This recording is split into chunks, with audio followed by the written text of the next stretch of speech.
마포구청 혼인신고 접수처.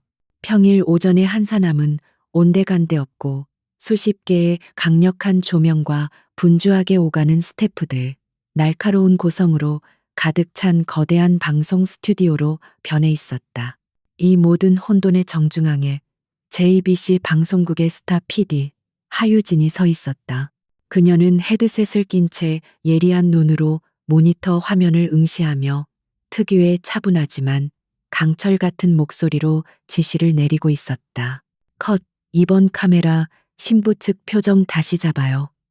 저렇게 경직된 얼굴로 혼인신고서를 내는 사람이 어디 있어? 감정을 좀 더 끌어내. 하유진의 목소리가 소란스러운 현장을 단숨에 정리했다. 그녀는 업계에서 마이다스의 손이라 불리는 존재였다. 그녀가 기획한 프로그램은 그것이 시사 다큐든 예능이든 상관없이 경이적인 시청률과 화제성을 보장했다. 하지만 JBC의 운명이 걸린 이 대형 리얼리티쇼 신혼생활은 시작부터 삐걱거렸다. 대한민국 상위 1% 부부들의 실제 삶을 엿본다는 기획이었지만 섭외 과정부터 난항을 겪었다. 오늘 이 첫 촬영 혼인신고 장면은 프로그램의 정체성을 보여줄 가장 상징적인 순간이었다. 그런데 메인 남자 배우인 강지훈이 지각하고 있었다. 강지훈 씨는 대체 어디까지 온 거야? 촬영 시작한 지 30분이 지났는데. 매니저 연락해.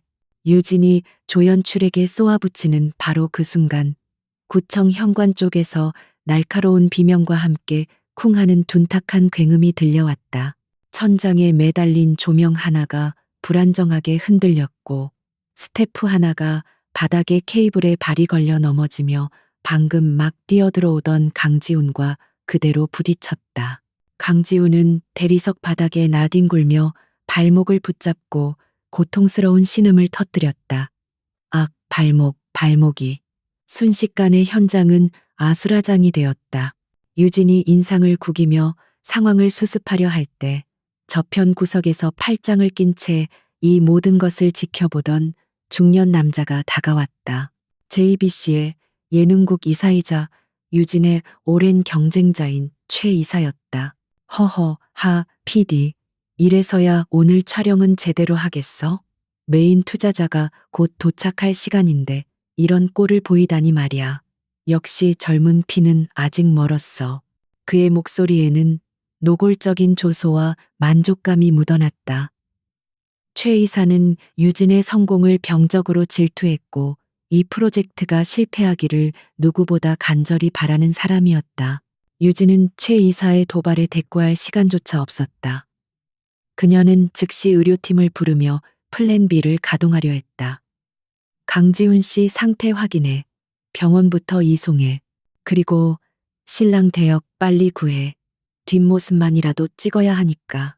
하지만 최 이사의 말이 끝나기가 무섭게 구청 입구의 육중한 자동문이 다시 한번 소리 없이 열렸다. 방금 전의 소란과는 비교도 안 되는 차가운 냉기가 현장을 감쌌다. 완벽하게 재단된 다크 네이비 슈트를 입은 남자, 그리고 그를 수행하는 검은 정장의 비서들이었다. 그의 등장은 혼란스러운 현장의 공기를 순식간에 얼어붙게 만들었다.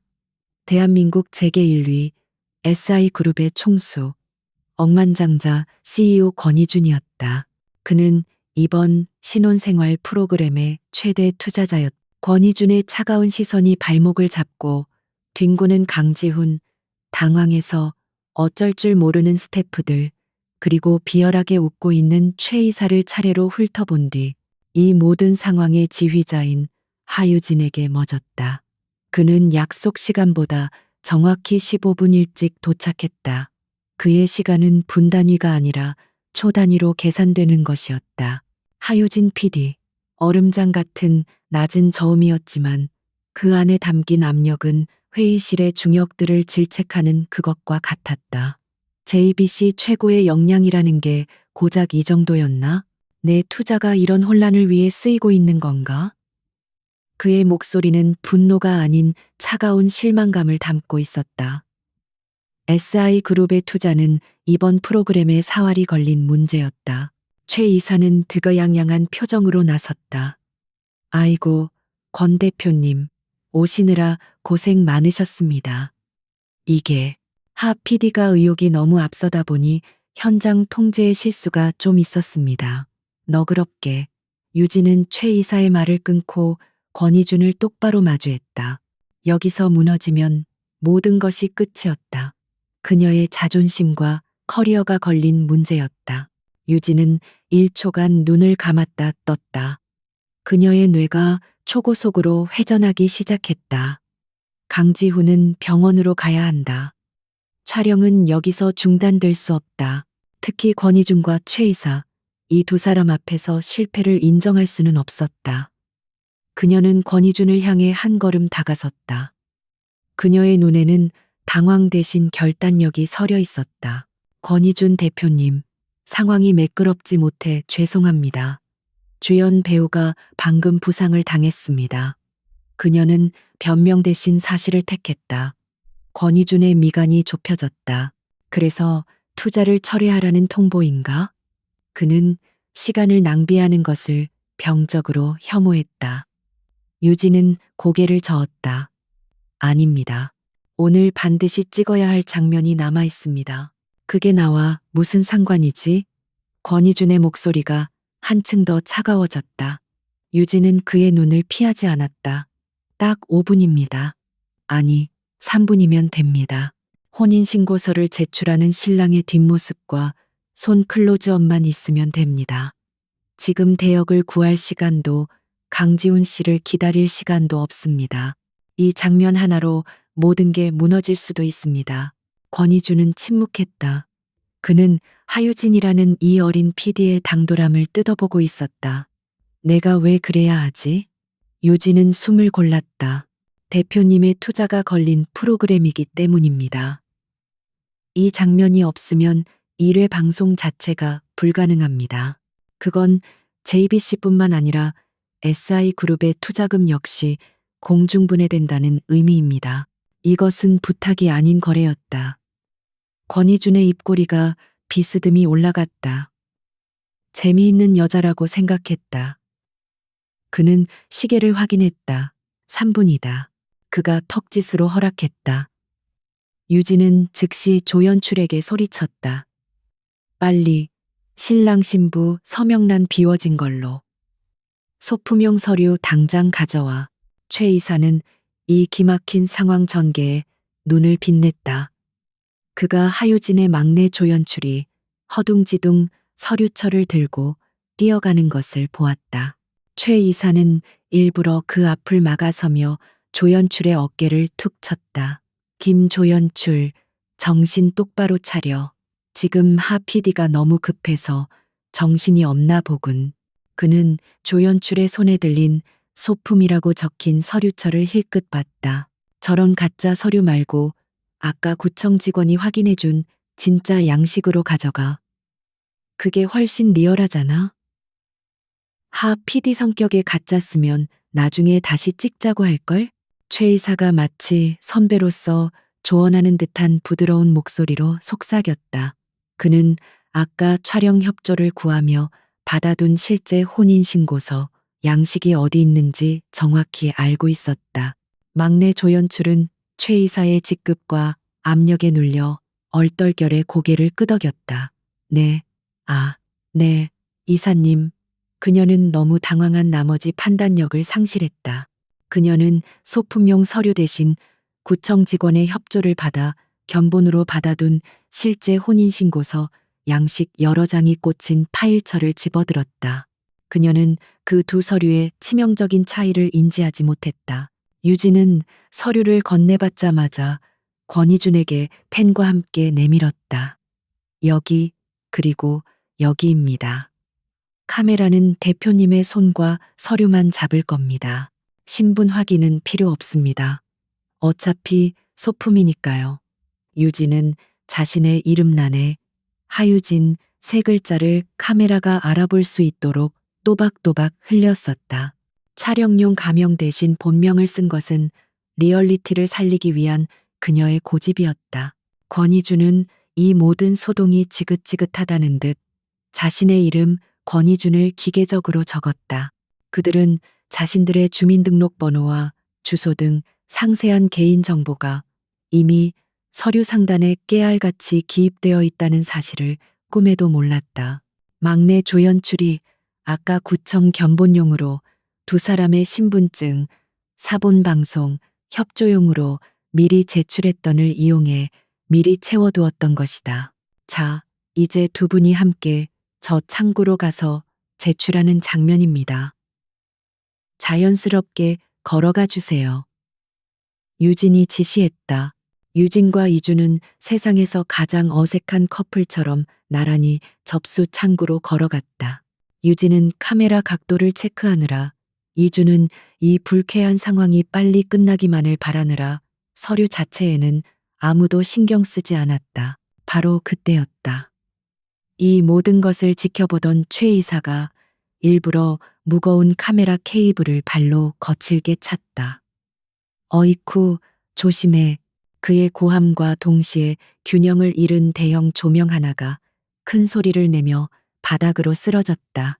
쾅 하는 굉음과 함께 스파크가 튀었고 현장은 다시 완벽한 아수라장이 되었다. PD님, 조명 쓰러졌어요. 다들 비켜요. 위험해. 모든 스태프가 조명을 향해 달려갔다. 혼란 속에서 막내 조연출은 자신이 무슨 짓을 하는지도 몰랐다. 그녀는 손에 들린 서류 뭉치, 실제 서류와 가짜 서류가 뒤섞인를 창구 직원에게 공포에 질린 채 밀어넣으며 외쳤다. 접수. 접수해주세요. 빨리요. 창구 직원은 이미 JBC로부터 촬영 협조 공문을 받은 터라 이 혼란 역시 촬영의 일부라고 생각했다. 그녀는 익숙하게 서류를 받아들고 카메라가 잘 찍을 수 있도록 천천히, 하지만 정확하게 스캐너에 밀어 넣었다. 그리고 확인 도장을 쾅 하고 찍었다.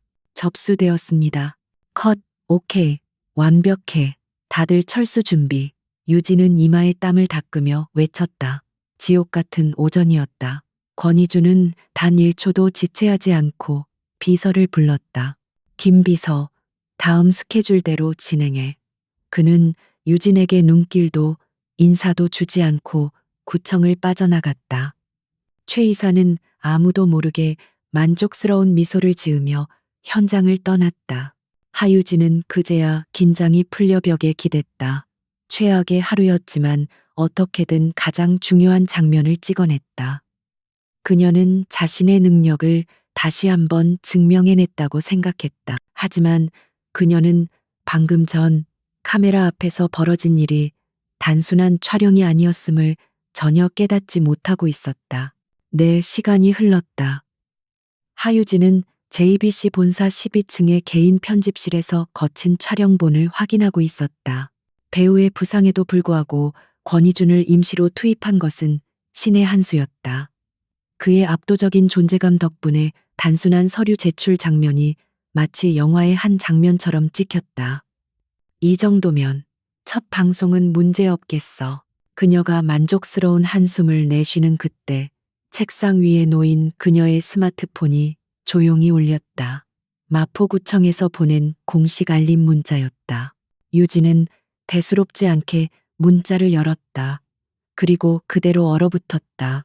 하유진님, 권희준님과의 혼인신고가 20xx년 X월 X일 11시 34분부로 정상적으로 처리 완료되었습니다. 유진은 문자를 보고도 몇 초간 그 의미를 이해하지 못했다. 장난 문자, 방송국 스태프의 짓궂은 장난, 아니면 스팸?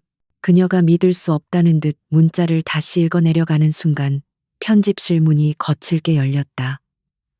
JBC 보도국장이 창백하게 질린 얼굴로 서 있었다. 하 PD. 하유진 PD. 지금 이게 대체 무슨 일이야? 보도국장의 손에 들린 태블릿 PC에는 방금 막 뜬 인터넷 속보가 대문짝만하게 실려 있었다. 속보 SI그룹 권희준 회장, JBC 하유진 PD와 극비 결혼. 오늘 오전 마포구청에서 혼인신고 포착. 유진의 눈앞이 하얘졌다. 같은 시각 강남구 삼성동 SI그룹 본사 30층 대회의실. 권희준이 냉혹한 표정으로 수십 명의 임원들을 일렬로 세워둔 채 압박하고 있었다. 이번 2분기 실적이 경쟁사 대비 3% 하락한 것에 대해 변명할 기회는 없습니다. 책임자를 지금 당장. 그의 카리스마의 회의실은 숨소리조차 들리지 않았다. 그때 회의실의 육중한 문이 감히 노크도 없이 열렸다. 김 비서가 사색이 된 얼굴로 뛰어들어와 모든 임원이 지켜보는 가운데 권희준의 귓가에 다급하게 속삭였다. 회장님, 지금 큰일 났습니다. 권희준의 표정이 처음으로 미세하게 흔들렸다. 그는 김 비서가 내민 스마트폰을 확인했다. 권희준님, 하유진님과의 혼인신고가 XX-XX 년 X월 X일 11시 34분부로 정상적으로 처리 완료되었습니다. 그의 눈이 시베리아의 빙하처럼 차가워졌다. 그는 하유진이라는 이름 석자를 기억해냈다. 오늘 아침 구청에서 만났던 그 당돌하고 무례했던 방송국 PD였다. 실수? 아니, 이건 명백한 함정이었다. 권희준이 자리에서 벌떡 일어섰다. 회의실의 모든 시선이 그에게 고정되었다. 회의는 전면 중단한다. 그가 돌아서서 회의실을 나가는 순간 회의실에 있던 모든 임원의 휴대폰이 약속이나 한 듯 동시에 울리기 시작했다. 속보 SI그룹 권희준 회장, JBC 하유진 PD와 비밀 결혼. 구청에서 포착. 하유진은 편집실에서 쏟아지는 속보 알림과 보도국장의 다그침, 그리고 쉴 새 없이 울리는 전화벨 소리에 둘러싸여 있었다. 그녀의 머릿속은 완벽한 진공 상태가 되었다. 실수였다. 단순한 촬영 소품이어야 할 것이 그녀의 인생을 통째로 뒤바꾸는 법적 효력을 가진 문서가 되어버렸다. 그리고 그 상대는 대한민국에서 가장 위험한 남자. 그녀가 감히 건드려서는 안 될 존재. 억만장자 CEO 권희준이었다. 하유진의 편집실은 순식간에 JBC 보도국과 예능국의 임시지휘본부가 되었다. 수십 통의 전화가 울리고 사람들이 문을 박차고 들어와 믿을 수 없다는 듯 소리쳤다. PD, 이게 사실이야. 권희준이라니. SI그룹의 그 권희준? 말도 안 돼. 저 여자 미쳤나 봐. 어떻게 저런. 동료들의 목소리에는 축하가 아닌 경악과 질투가 뒤섞여 있었다. 유진은 귀를 막은 채 모니터만 노려봤다. 속보 태그를 단 기사들이 1초에 수십 개씩 쏟아져 나왔다. JBC 서버는 접속자 폭주로 마비될 지경이었다. 보도국장은 머리를 쥐어뜯으며 외쳤다. 당장 해명 자료 내. 실수라고, 촬영 중 벌어진 해프닝이라고 발표해. 빨리. 안 됩니다. 국장님. 유진이 얼음장 같은 목소리로 외쳤다. 그녀는 이미 구청 민원실과 통화를 시도했다. 방금 확인했습니다. 접수 완료된 서류는 시스템에 등록된 이상 쌍방 합의 없이는 취소나 무효 처리가 불가능합니다. 이건 법적으로 완벽하게 유효한 혼인입니다. 그 말에 사무실의 공기가 순간적으로 정지했다. 법적 유효. 그 네 글자가 가진 무게는 상상을 초월했다. 바로 그때 최 이사가 기다렸다는 듯이 심각한 표정으로 편집실에 들어섰다. 그는 유진을 보며 혀를 찼다. PD, 내가 이럴 줄 알았지. 프로그램을 위해서라면 물불 안 가리는 건 알았지만 어떻게 이런 진짜 서류를 쓸 생각을 해? 유진의 눈이 가늘어졌다. 이사님, 됐어.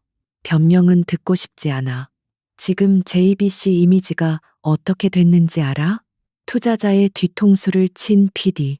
방송국 명예를 실추시킨 것도 모자라 SI그룹을 적으로 돌렸어. 당장 이사회를 소집해야겠군. PD의 징계위원회를 말이야.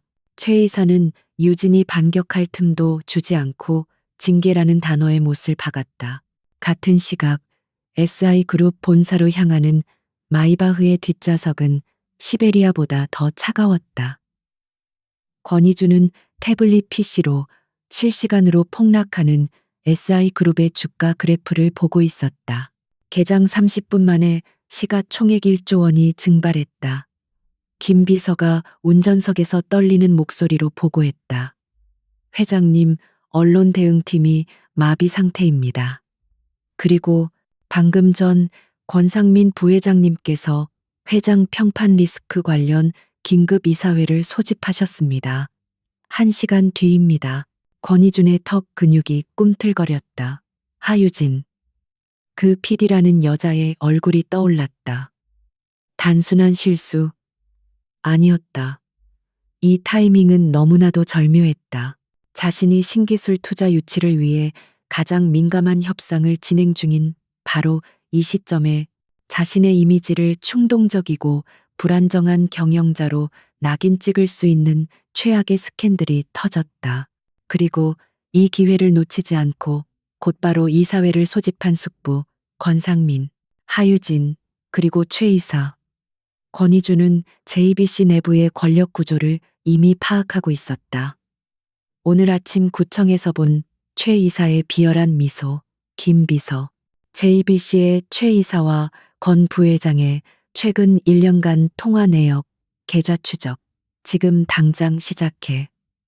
그는 이 모든 것이 자신을 무너뜨리기 위해 정교하게 설계된 함정임을 직감했다. 하유진은 그 함정에 미끼이거나 혹은 공범이었다. 마이바흐가 SI 본사 로비에 멈춰섰다.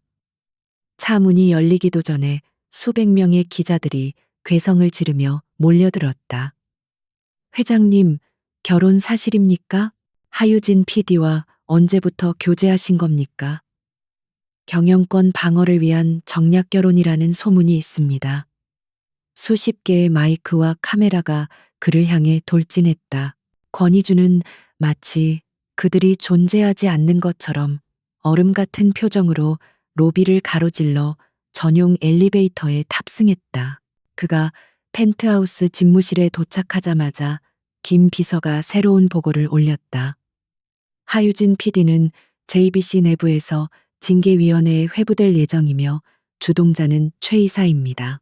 그리고 권 부회장님 측에서 이미 하유진 PD의 신상 정보를 언론에 흘리고 있습니다. 시청률에 미쳐 재벌을 올가맨 야심가 PD라는 프레임입니다. 권희주는 넥타이를 거칠게 풀어헤쳤다. 권상민은 하유진을 희생양으로 삼아 JBC에서 매장시키는 동시에 자신을 불쌍한 피해자 혹은 여자에게 휘둘린 무능한 경영자로 만들어 이사회에서 끌어내릴 생각이었다. 이대로 가면 둘 다 죽는 게임이었다. 그는 잠시 눈을 감았다. 가장 최악의 상황에서 가장 합리적인 수를 찾아야 했다. 그 여자를 데려와. 권희준의 목소리는 감정 한 조각 없이 차가웠다. 여기 내 집무실로 지금 당장. 하유진은 쏟아지는 비난과 동정, 그리고 적의 속에서 홀로 버티고 있었다. 그녀는 아침의 상황을 1초 단위로 복기했다. 강지훈의 부상, 최 이사의 도발적인 등장, 그리고 막내 조연출, 진짜 양식으로 가져가. 그게 훨씬 리얼하잖아? 최 이사가 조연출에게 속삭이던 목소리가 떠올랐다. 서류가 바뀐 것이다. 이것은 실수가 아니라 명백한 범죄였다. 그녀가 최 이사의 덜미를 잡을 증거를 찾기 위해 CCTV 열람을 요청하려던 순간 편집실 문이 열리고 검은 정장에 남자들이 들어섰다. 김 비서였다. 하유진 PD님이십니까? 권희준 회장님께서 지금 즉시 뵙기를 원하십니다. 그것은 요청이 아닌 통보였다. JBC의 보안팀조차 감히 그들을 막지 못했다. 유진은 반사적으로 저항하려 했지만 김 비서의 차가운 한마디에 발이 묶였다. 지금 이 사태를 수습할 수 있는 사람은 회장님뿐입니다. 그리고 하 PD님께도 다른 선택지는 없어 보입니다만 유진은 자신의 처지를 깨달았다. JBC에서는 이미 권희준을 함정에 빠뜨린 꽃뱀으로 낙인 찍혔다. 여기서 버텨봤자 돌아오는 것은 불명의 해고뿐이었다. 유진은 헤드셋을 벗어던졌다. 그녀의 눈에 다시 냉철한 이성이 돌아왔다. 알겠습니다. 가죠. 그녀는 당당하게 그들의 뒤를 따랐다.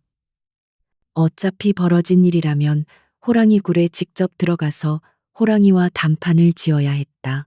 강남의 스카이라인이 한눈에 내려다 보이는 SI그룹 펜트하우스 집무실. 거대한 통유리창 앞에 권희준이 서 있었다. 그는 도시를 내려다보는 포식자처럼 보였다.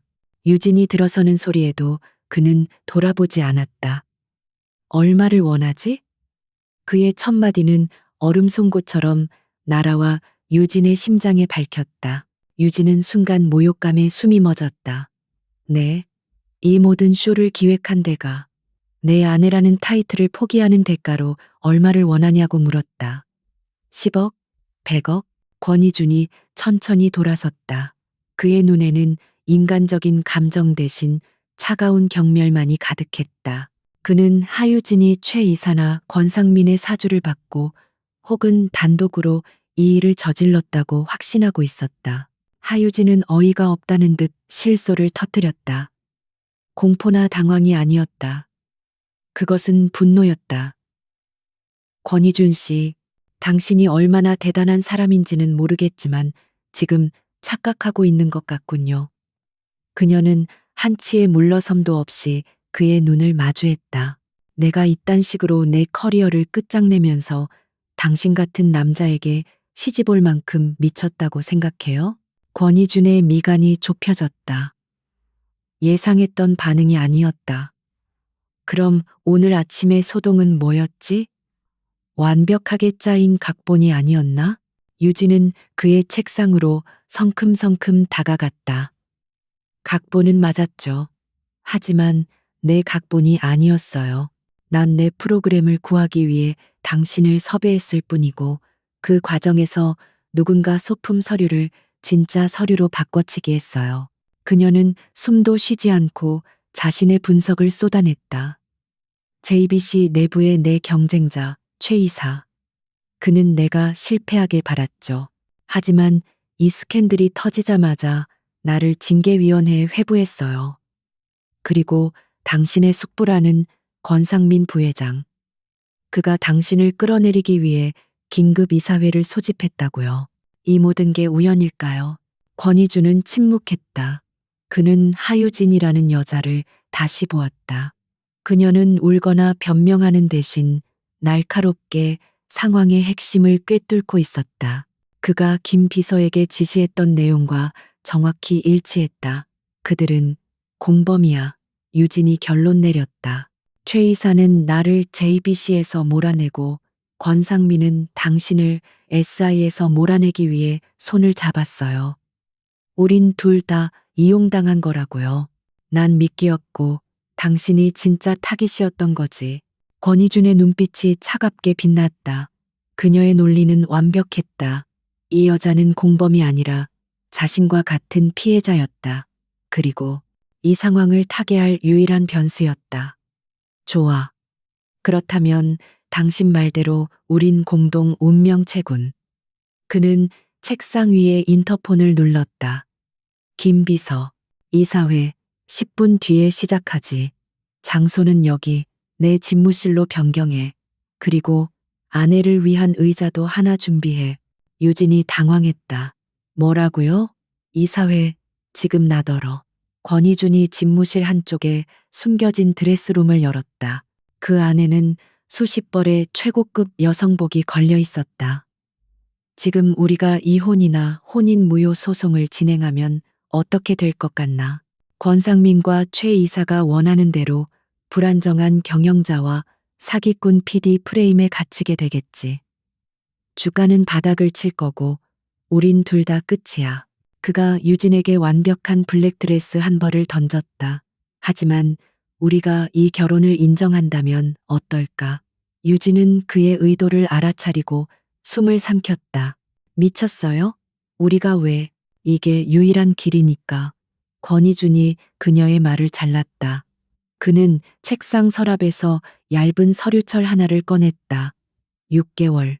6개월간 내 아내 역을 완벽하게 수행해 공식 석상에 동행하고 이사회를 안정시키고 우리가 오래전부터 비밀리에 교제해 온 사이라고 언론을 설득하는 거야.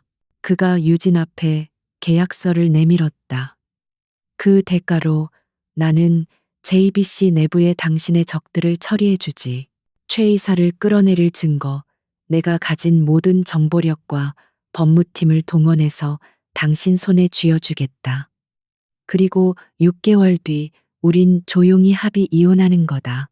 위자료는 당신이 부르는 대로 주지. 하유진은 자신의 인생이 걸린 계약서를 노려보았다. 모욕적이었지만 동시에 거부할 수 없는 제안이었다. 그녀는 이미 JBC에서 사면초가 상태였다. 이대로 물러나면 최 이사의 계략대로 모든 것을 잃고 쫓겨날 터였다. 하지만 이 남자의 손을 잡는다면 괴물을 잡기 위해 더 큰 괴물과 거래하는 것이었다. 그녀는 펜을 들었다. 그리고 위자료 조항에 굵은 두 줄을 그었다. 돈은 필요 없어요. 유진의 목소리는 단호했다. 내가 원하는 건 돈이 아니야. 최 이사, 그리고 그 뒤에 있는 권상민까지. 그들이 내 프로그램과 내 명예를 망가뜨린 것에 대한 완벽한 증거와 확실한 처벌을 원해요. 당신이 그걸 보장해준다면 이 미친 연극에 동참하죠. 권희준의 입꼬리에 처음으로 희미한 미소가 어렸다. 그는 돈에 흔들리지 않는 그녀의 눈빛이 마음에 들었다. 계약 성립. 두 사람은 각자의 이름 위에 서명했다. 법적인 부부가 된 지 불과 몇 시간 만에 그들은 가장 위험한 비즈니스 파트너가 되었다. 좋아. 권희준이 시계를 확인했다. 이사들, 곧 도착하겠군. 옷 갈아입어. 그가 유진에게 파일 하나를 더 던졌다. SI그룹 이사진 명단과 각자의 성향, 그리고 오늘 이사회의 예상 쟁점이다. 가는 길에 읽으라는 말은 못하겠군. 지금 당장 숙지해. 유진이 파일을 받아들었다. 그녀의 심장이 거칠게 뛰기 시작했다. 그녀는 평생 방송국 카메라만 상대해왔다. 하지만 지금부터 그녀가 상대해야 할 것은 대한민국 경제를 움직이는 거대한 권력의 중심에 있는 맹수들이었다. 그리고 하유진 PD, 권희준이 드레스룸으로 향하는 그녀를 불러세웠다. 이제부턴 여보라고 불러. 권희준의 펜트하우스는 집이라기보다는 구름 위에 떠 있는 차가운 요새였다. 하유진은 단 하나의 캐리어를 끌고 그곳에 입성했다. JBC 방송국에서 징계위원회가 열리기 직전 그녀는 김 비서의 안내를 받아 이곳으로 거처를 옮겼다. 언론은 이미 하유진 PD, SI그룹 펜트하우스 입성이라는 자극적인 헤드라인으로 도배되어 있었다. 김 비서는 감정 없는 목소리로 그녀를 안내했다. 이곳이 하 PD님께서 지내실 게스트 윙입니다. 게스트 윙이라고 불린 공간은 웬만한 5성급 호텔의 프레지덴셜 스위트룸보다 거대했다. 하지만 모든 가구는 검은색, 흰색 혹은 금속성의 회색뿐이었다. 온기라고는 찾아볼 수 없는 완벽한 공간이었다. 회장님의 서재와 개인 침실은 반대편 이스트 윙에 있습니다. 그곳은 출입이 금지됩니다. 알겠습니다. 유진은 기계적으로 대답했다. 그녀는 창밖으로 펼쳐진 비현실적인 서울의 야경을 내려다보았다. 불과 24시간 만에 그녀의 인생은 송두리째 뒤바뀌었다. 그녀는 대한민국에서 가장 높은 곳에 섰지만 동시에 가장 깊은 나락으로 떨어진 기분이었다. 권희준. 아니, 회장님은 언제 오시죠? 회장님께서는 오늘 복귀하지 않으실 수도 있습니다. 김 비서가 태블릿 PC를 확인하며 말했다. 권상민 부회장 측의 이사회 공세가 거셉니다. 오늘 아침의 일로 회사의 손실이 막대합니다. 그의 목소리에는 유진을 향한 희미한 비난이 섞여 있었다. 유진은 그 시선을 피하지 않았다. 김 비서님, 내가 이곳에 온 건 당신들 회장님과 거래를 했기 때문입니다. 구경꾼으로 온 게 아니에요. 유진은 캐리어를 열어 노트북부터 꺼냈다.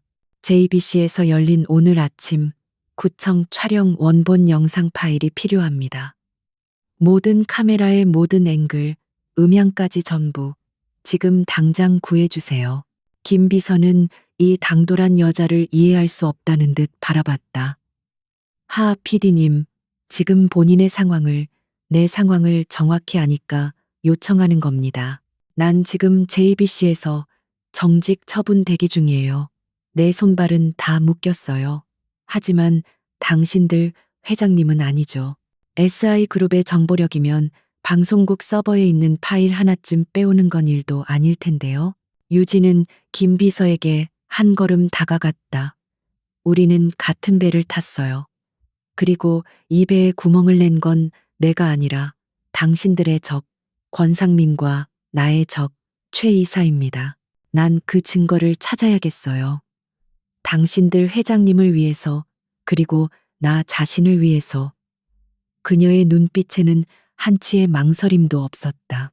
김 비서는 잠시 그녀를 응시하다가 말없이 고개를 끄덕였다. 알아보겠습니다. 그날 밤 권희주는 돌아오지 않았다. 유진은 거대하고 텅 빈 펜트하우스에 홀로 남겨졌다.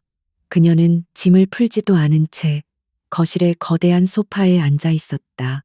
완벽한 정막 속에서 그녀는 자신이 마치 잘 꾸며진 감옥에 갇힌 것 같다고 느꼈다.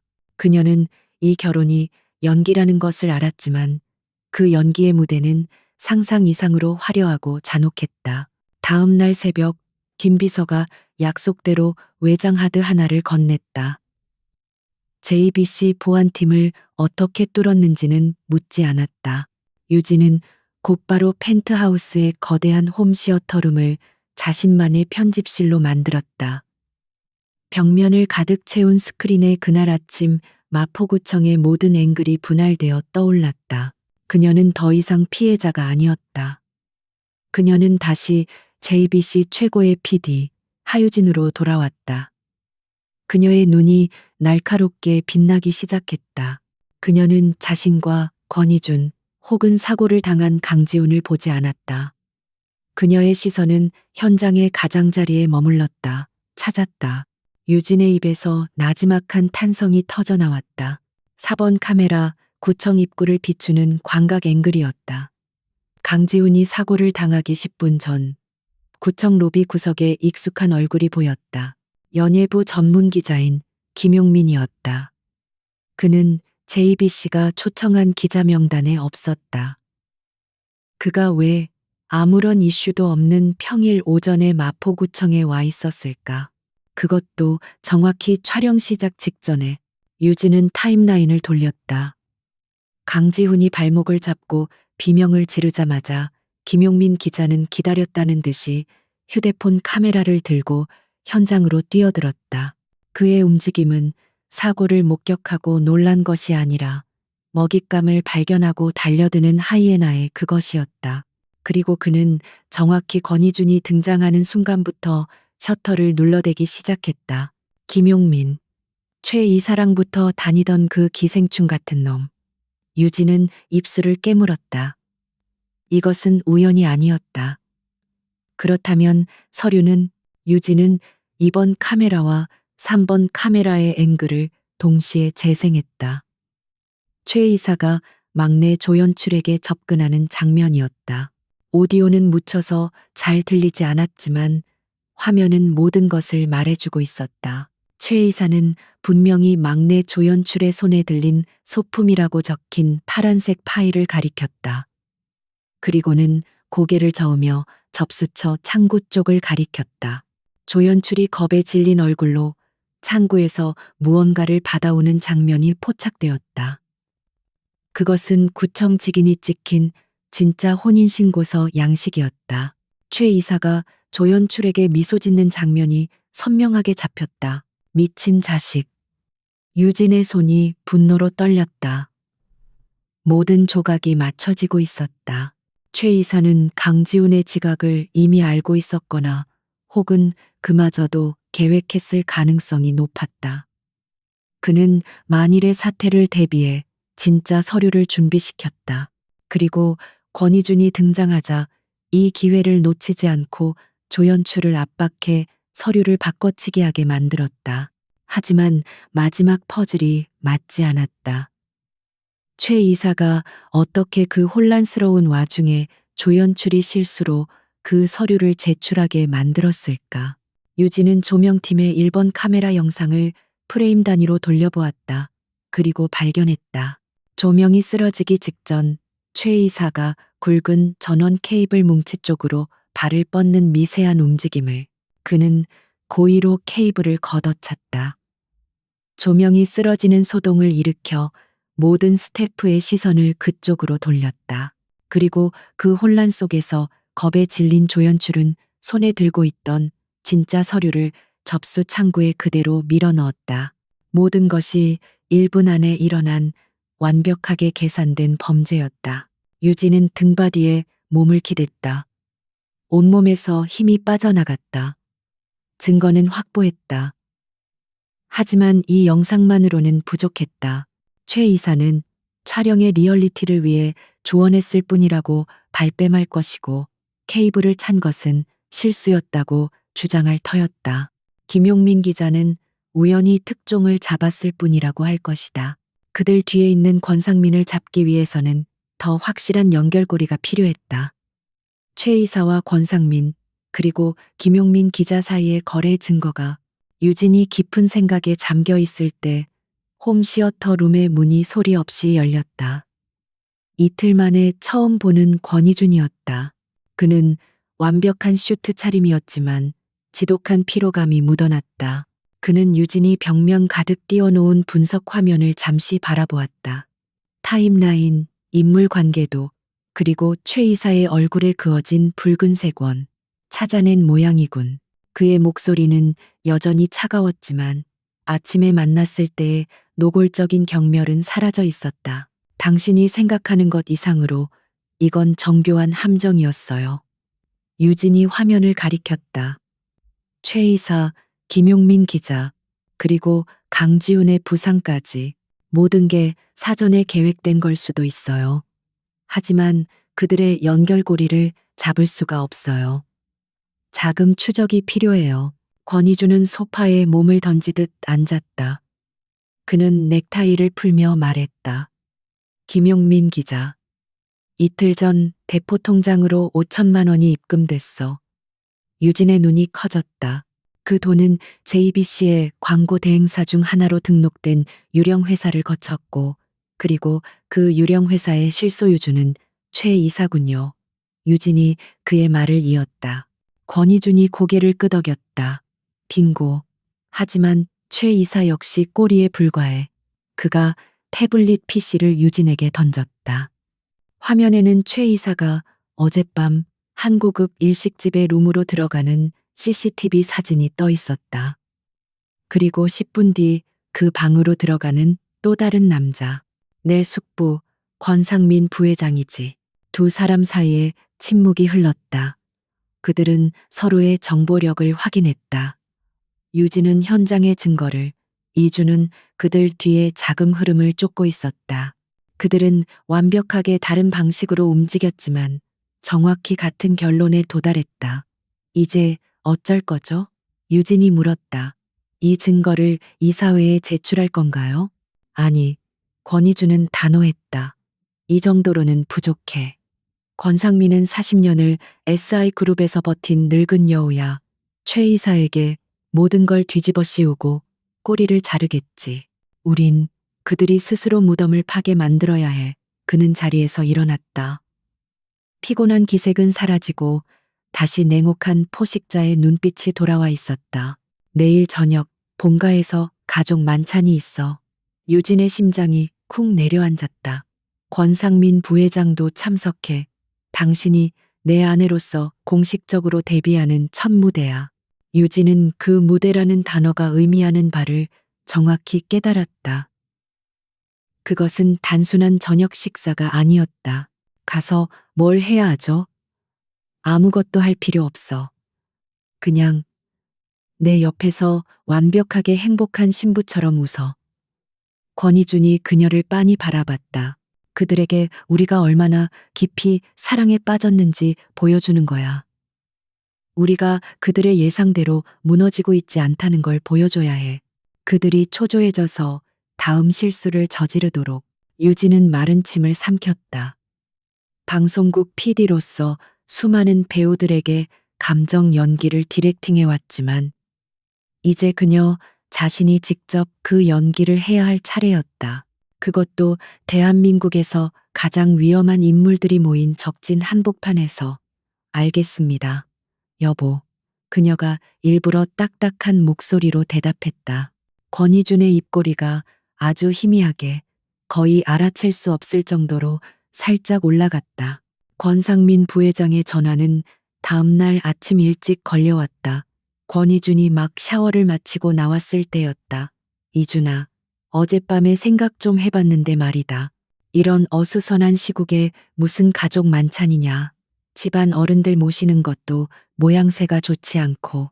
그의 목소리는 짐짓 염려하는 듯 했지만 그 안에 승자의 여유가 묻어났다. 그래서 오늘 오후 3시 SI 본사 대회의실에서 긴급 임시이사회를 소집했다. 네가 초래한 이 경영 공백과 주가 폭락 사태에 대해 이사들에게 직접 해명하고 신임을 물어야 하지 않겠니? 이것은 제안이 아닌 통보였다. 권상민은 하유진이라는 약점을 적진 한복판으로 끌어들이는 것보다 이사회의 합법적인 절차를 통해 이준을 끌어내리는 것이 더 확실하다고 판단했다. 권희준은 전화기를 내려놓고 유진의 방문을 두드렸다. 하유진 씨, 무대가 바뀌었어. 가족 식탁이 아니라 이사회 회의실이야. 유진은 이미 어젯밤 확보한 자료들을 분석하느라 밤을 샌 참이었다. 그녀의 눈은 충혈되어 있었지만 그 어느 때보다 형형하게 빛나고 있었다. 더 잘 됐네요. 어차피 감정 연기는 내 전문 분야가 아니니까 이건 분석의 영역이군요. 오후 3시. SI그룹 본사 30층 대회의실. 거대한 마호가니 테이블 주위로 SI그룹의 핵심 이사들이 착석해 있었다. 이들은 수십 년간 권 씨 일가와 함께해온 올드가드들이었고 그들의 충성심은 현 회장인 권희준이 아니라 선대부터 그룹의 2인자 자리를 지켜온 권상민을 향해 있었다. 그들의 시선은 냉담했고 분위기는 살얼음판 같았다. 권상민이 회의의 시작을 알렸다. 그는 준비한 자료를 스크린에 띄웠다. 지난 이틀간 수직 낙하한 주가 그래프, 언론에 도배된 CEO 스캔들 기사들, 그리고 경쟁사들의 주가 상승률을 비교한 데이터였다. 존경하는 이사 여러분, 보시는 바와 같습니다. 우리 SI그룹은 지금 창사 이래 최악의 위기에 직면해 있습니다. 그의 목소리는 비통함으로 가득 차 있었지만 눈은 만족감으로 빛났다. 젊은 총수의 충동적이고 무책임한 사생활 하나가 지난 10년간 우리가 쌓아 올린 신뢰를 단 이틀 만에 무너뜨렸습니다. 이런 인물에게 그룹의 미래를 계속 맡겨둘 수 있겠습니까? 회의실 여기저기서 동조하는 웅성거림이 터져나왔다. 권상민 부회장님 말씀이 맞습니다. 당장 결단을 내려야 합니다. 한 이사가 책상을 내리치며 외쳤다. 어떻게 방송국 PD 따위와 그룹 이미지를 이렇게 실추시킬 수가 있나. 당장 해임안을 발의해야 합니다. 권희준을 향한 비난이 쏟아졌다. 권희준은 그 모든 비난을 묵묵히 받아내며 차가운 표정으로 테이블 끝을 응시할 뿐이었다. 권상민이 승리를 확신하며 결정타를 날리려던 순간이었다. 이에 본인은 주주들의 뜻을 받들어 권희준 회장의 직무를 즉시 정지하고 경영 정상화를 위한 비상대책위원회를 구성할 것을. 바로 그때 회의실에 육중한 이중문이 소리 없이 열렸다. 모든 이사들의 시선이 문 쪽으로 향했다. 그곳에는 그들이 PD 따위라고 불렀던 하유진이 서 있었다. 그녀는 권희준이 준비해준 블랙드레스가 아닌 자신이 직접 고른 날카로운 흰색 정장 차림이었다. 화장기 없는 얼굴에 안경을 쓴 그녀의 모습은 스캔들의 여주인공이라기보다는 MA를 앞둔 냉철한 변호사나 전략 분석가처럼 보였다. 그녀는 주눅 들거나 당황하는 기색 없이 또각거리는 구두 소리와 함께 회의실을 가로질렀다. 권상민의 얼굴이 당혹감으로 굳어졌다. 당신은 여긴 어디라고 감히. 유진은 권상민의 말을 무시하고 권희준의 옆자리에 당당히 앉았다. 그리고 그녀는 이사들을 향해 고개를 숙이는 대신 그들 한 명 한 명의 얼굴을 똑바로 쳐다보았다. 처음 뵙겠습니다. 오늘부로 권희준 회장의 법적 배우자이자 SI그룹의 주주가 된 하유진입니다. 회의실은 찬물을 끼얹은 듯 조용해졌다. 주주. 그 단어는 그들이 감히 무시할 수 없는 무게를 지녔다. 권희준이 결혼 직후 자신의 비상장 주식 일부를 그녀에게 증여하는 법적 절차를 마쳤던 것이다. 이것은 두 사람이 어젯밤 함께 계획한 첫 번째 반격이었다. 하유진 씨, 권희준이 낮은 목소리로 말했다. 무슨? 유진은 이준을 보며 희미하게 웃었다. 이런 중요한 자리에 부부 동반은 기본 아닌가요, 여보? 그녀는 자연스럽게 자신의 노트북을 꺼내 회의실 메인 스크린에 연결했다. 권상민이 띄워놓은 비난용 PPT가 사라지고 유진이 밤새 작업한 데이터 분석 화면이 떠올랐다. 권상민 부회장님, 프레젠테이션 잘 봤습니다. 아주 감동적이더군요. 유진은 리모컨을 들어 첫 번째 그래프를 띄웠다. 그것은 지난 48시간 동안의 주식 거래량 분봉 차트였다. 부회장님께서는 결혼 스캔들 때문에 주가가 폭락했다고 하셨죠. 사실입니다. 하지만 그 순서가 조금 이상하지 않나요? 그녀는 스캔들 기사가 언론에 처음 보도된 시각을 붉은 수직선으로 표시했다. 보시다시피 주가는 기사가 터지기 정확히 15분 전부터 폭락하기 시작했습니다. 유진이 레이저 포인터로 거대한 매도 물량이 쏟아져 나온 지점을 가리켰다. 이것은 대중의 패닉셀링이 아닙니다. 이것은 사전에 정보를 입수한 특정 세력이 의도적으로 시장에 충격을 주기 위해 투하한 작전성 매도입니다. 이사들의 웅성거림이 다시 시작되었지만 이번에는 그 성격이 달랐다. 작전이라고? 그게 무슨 소리야? 내부자 거래? 권상민의 얼굴이 눈에 띄게 창백해졌다. 말도 안 되는 억측이야. 저 여자가 뭘 안다고. 그는 이사회에서 금융 데이터를 보게 될 줄은 상상도 못했다. 억측이 아닙니다. 사실이죠. 유진은 다음 화면으로 넘겼다. 그곳에는 15분 동안 시장을 강타한 10개의 익명 계좌 리스트가 떠 있었다. 이 10개의 계좌가 전체 매도 물량의 80%를 차지했습니다. 이들은 주가를 폭락시킨 뒤 곧바로 공매도를 통해 막대한 차익을 실현했습니다. 전형적인 시장 교란 행위입니다.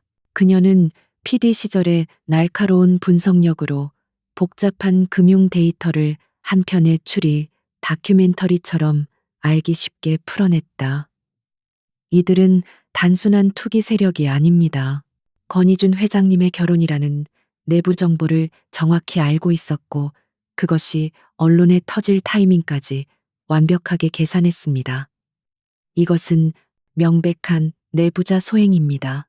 권희준은 자신의 옆자리에 앉은 여자를 처음으로 다시 보았다. 그는 그녀가 최 이사의 비리를 밝혀낼 것이라곤 예상했지만 이 정도로 SI그룹의 핵심을 찌르는 금융 분석까지 해낼 줄은 몰랐다. 그녀는 그가 고용한 배우가 아니었다. 그녀는 그와 동등한 혹은 그 이상의 무기를 지닌 전략가였다. 그의 가슴 속에서 차가운 존중심이 싹트기 시작했다. 지금 우리 중에 범인이 있다는 말이오? 한 노이사가 불쾌한 듯 소리쳤다. 유진은 고개를 저었다. 아닙니다.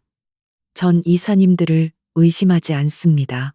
하지만 이 정보가 JBC의 최 이사라는 자에게 흘러 들어갔고 그가 김용민 기자에게 돈을 주고 기사화를 사주했으며 그와 동시에 이 작전 세력이 움직였다는 증거는 있습니다. 그녀는 김용민 기자의 계좌 입금 내역과 최 이사가 관리하는 유령회사 그리고 그 유령회사와 연결된 또 다른 페이퍼 컴퍼니들의 자금 흐름도를 화면에 띄웠다. 이것은 권희준의 팀이 밤새 추적해낸 결과물이었다. 권상민이 어젯밤 최 이사를 만난 일식집 사진은 꺼내지 않았다. 아직은 때가 아니었다. 그녀는 권상민을 직접 겨누는 대신 그의 검인 최 이사만 공격했다. 이것은 권희준 회장의 사생활 문제가 아닙니다. 이것은 SI그룹의 핵심 기밀이 외부로 유출되고 주가가 조작당한 심각한 범죄입니다. 유진은 이사들을 똑바로 바라보며 말했다.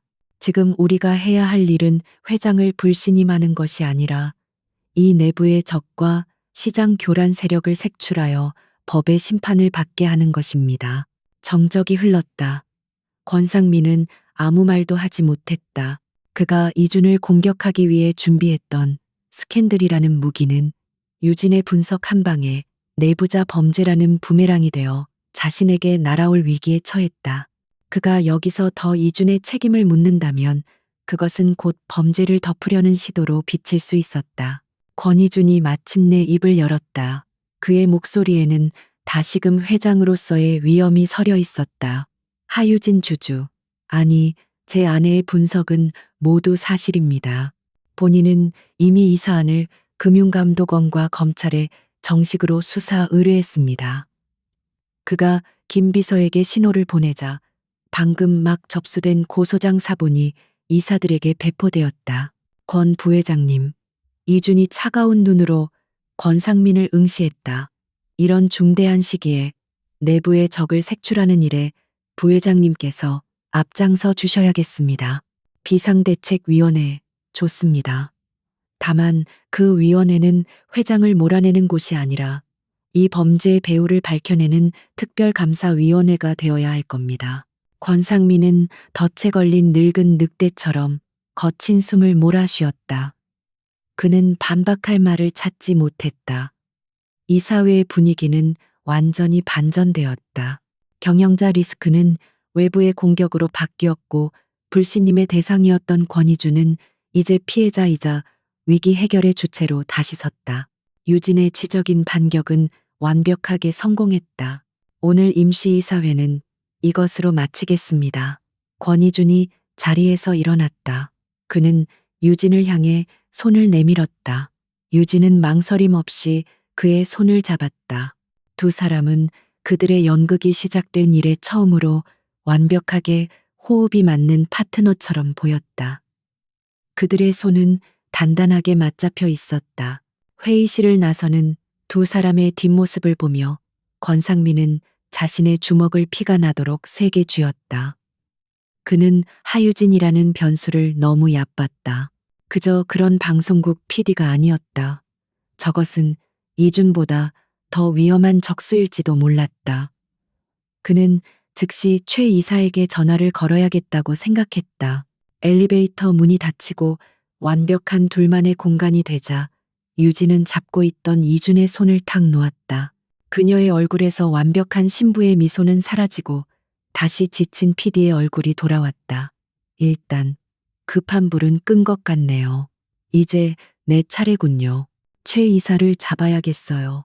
권희준은 대답 대신 엘리베이터 벽에 비친 유진의 모습을 물끄러미 바라보았다. 그는 계약서의 조항을 떠올렸다. 6개월 뒤 위자료는 당신이 부르는 대로 주지. 그는 오늘 처음으로 그 계약이 과연 6개월 뒤에 끝날 수 있을지에 대해 아주 희미한 의문을 가졌다. 이사회가 끝난 뒤 펜트하우스로 돌아오는 차 안은 숨막히는 정적으로 가득했다. 권희준과 하유진은 각자의 창밖을 바라보며 방금 전 벌어진 치열한 전투의 여운을 되새겼다. 그들은 승리했지만 전쟁은 이제 막 시작되었음을 알았다. 펜트하우스의 문이 닫히자마자 권희준이 먼저 침묵을 깼다. 그는 위스키 병을 꺼내 잔 2개를 채웠다. 오늘 인상적이었어. 그가 잔을 건네며 말했다. 당신이 그 금융 데이터를 그렇게 분석해낼 줄은 몰랐군. 그의 목소리에는 더 이상 계약 파트너를 대하는 사무적인 건조함이 아니었다. 그것은 전장에서 등을 맞대고 싸운 동료에 대한 날 것 그대로의 인정이었다.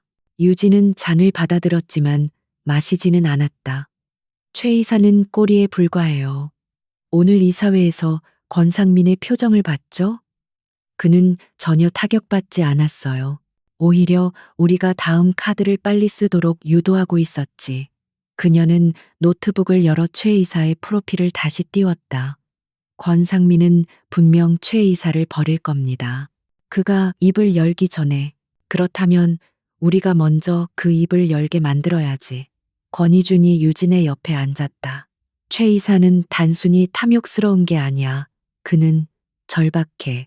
그가 자신의 태블릿 PC를 유진에게 건넸다. 화면에는 벨라 아르떼라는 이름의 생소한 아트 펀드 투자 현황 보고서가 떠 있었다. 최 이사가 차명으로 운영하는 비자금 창구야. 최근 미술시장 거품이 꺼지면서 막대한 손실을 입었지. 지금 당장 최소 30억은 메꿔야 할 거야. 권상민에게 받은 푼돈으로는 어림도 없어. 유진의 눈이 빛났다. 그는 돈이 필요해요. JBC에서 해고당할 위기에 처한 지금 그는 지푸라기라도 잡고 싶을 거야. 그리고 그 지푸라기가 바로 당신이지. 권희준이 유진의 계획을 정확히 짚어냈다. SI그룹 회장의 불만 가득한 아내, 그룹의 치명적인 내부 정보에 접근할 수 있는 유일한 사람. 유진은 고개를 끄덕였다. 맞아요. 이제 무대를 만들 시간이에요. 내가 얼마나 절박하고 얼마나 돈에 굶주렸는지 최 이사가 믿게 만들어야 해요. 다음 날 하유진은 정직 처분 중임에도 불구하고 JBC 방송국 로비의 모습을 드러냈다. 그녀의 등장은 즉각적인 파문을 일으켰다. 그녀는 의도적으로 보안팀과 실랑이를 벌였다. 이게 당신들 방식이야? 날 이렇게 내쫓고 끝낼 것 같아?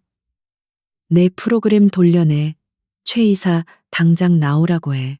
그녀의 분노에 찬 외침은 이미 대기하고 있던 김용민 기자의 카메라에 고스란히 담겼다. 물론 이 특종은 권희준 측에서 의도적으로 흘린 것이었다. 몇 시간 뒤 인터넷에는 하유진 PD, JBC에서 강제 축출, 재벌가 결혼 생활 파탄 위기라는 자극적인 기사가 올라왔다. 유진은 완벽하게 버림받고 분노한 피해자를 연기했다. 그날 저녁 펜트하우스에 철저한 보안을 뚫고 낯선 발신자 표시 제한 전화가 걸려왔다. 유진은 이준과 함께 스피커폰을 켰다. 하유진 PD, 끓어오르는 분노와 탐욕을 애써 감춘 최 이사의 목소리였다. 꼬리말이 아니더군. JBC에서도 쫓겨나고 재벌가에서도 환영받지 못하고 당신이야말로 내 인생을 망쳐놓고 할 소리야? 유진이 연습한 대로 목소리를 떨며 받아쳤다. 하하, 내가 망쳤나? 아니면 당신의 야망이 당신을 망친 건가? 아무튼 내가 당신에게 마지막 기회를 주지. 당신이 잃은 모든 것을 되찾고 그 오만한 권희준의 뒤통수를 칠 수 있는 기회. 내가 왜 당신을 믿지? 믿지 않아도 돼. 하지만 당신에겐 다른 선택지가 없잖아. 내일 저녁 8시 강남의 L 호텔 1208호. 당신이 성의를 보인다면 나도 내 성의를 보여주지. 전화가 끊겼다. 권희준이 김 비서에게 눈짓했다.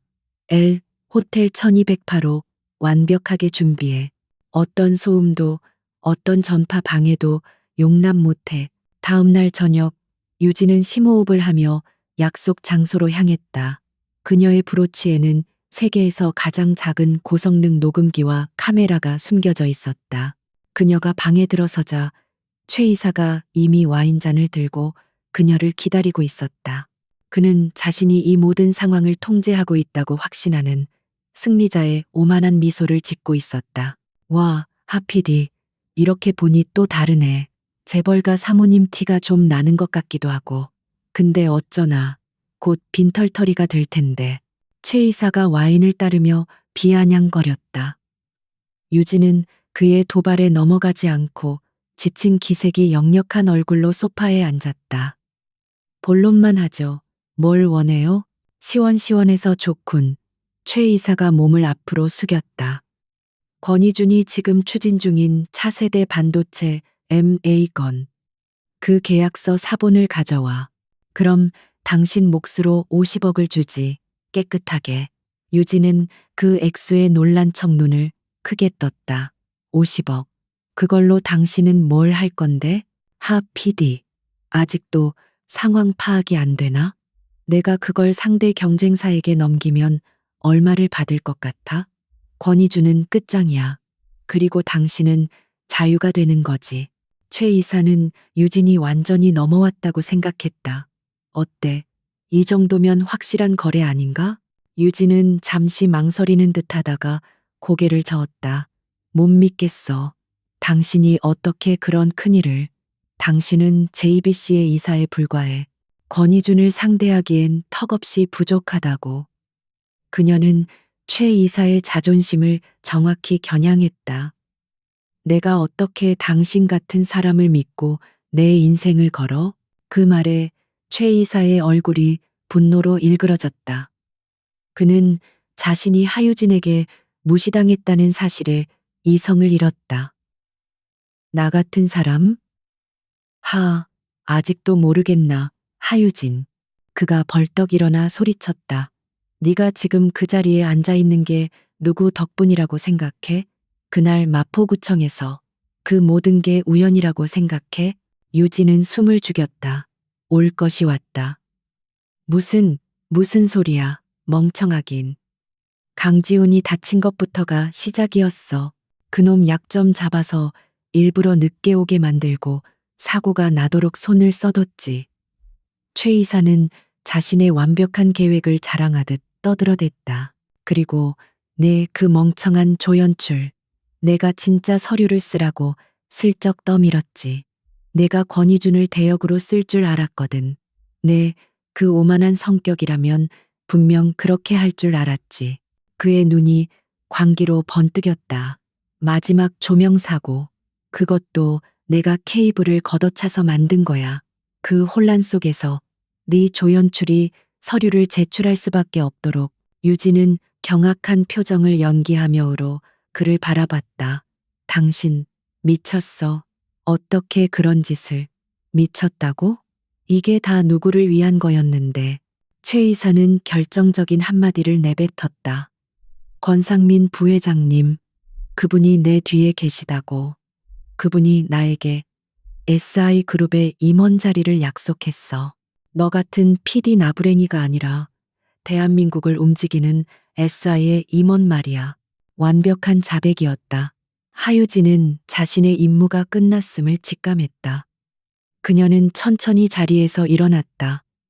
방금 전까지의 절박하고 겁에 질린 표정은 온데간데 없었다.